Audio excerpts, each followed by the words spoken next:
Драги мои соборци, драги луѓе, ви знаете колку сум среќна што денес зборувам тука, во кампот на слободата.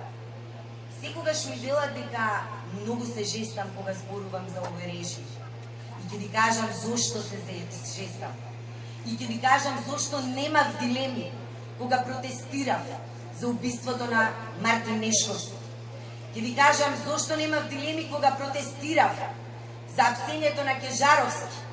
Зошто протестирав заедно со паркобраните. И зошто протестирав кога умре малата Тамара поради бескрупулозноста на институциите.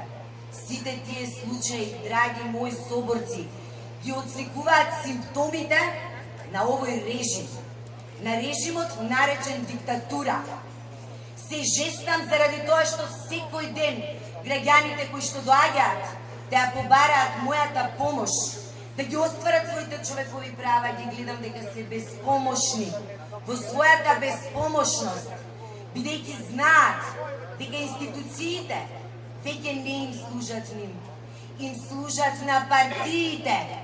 Станаа сервис на партиите, сервис за остварување на нивните цели. Поминав 18 години работејќи во заштитата на човековите права. Никогаш како досега не сум се соочувала со такви човечки судби. Додека тие градеа споменици, кај нас доаѓаа луѓе кои што не можат да ги прехранат своите деца.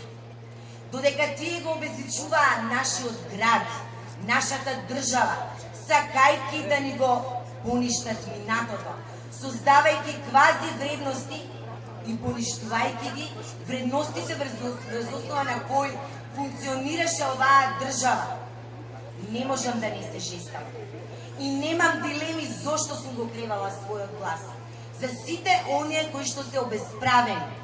Немам дилеми затоа што тие ја добија власта за да му служат на народот. А тие им служат на своите цели. И немам дилема зошто сум тука. Тука сум и ќе останам тука до крај. Додека не си отиде Никола Груевски, додека не си замени оваа власт, но ќе останам доследна на она што го кажа. Дека Никола Груевски и неговата свита ќе мораат да одговараат за кривичните дела што ги сторија. Ќе мораат да одговараат за сите оние луѓе кои што се во затвор, чии фамилии се исто така обесправени. Ќе мораат да одговараат за сето она за што сега имаме доказ. Ќе останам доследна на овие барања. Ќе останам доследна и кога ќе се смени власта, да го барам тоа. Така е. Бидејќи ова што денес нас не се случува е продукт на неказнивоста која што представува феномен сите овие години во Република Македонија.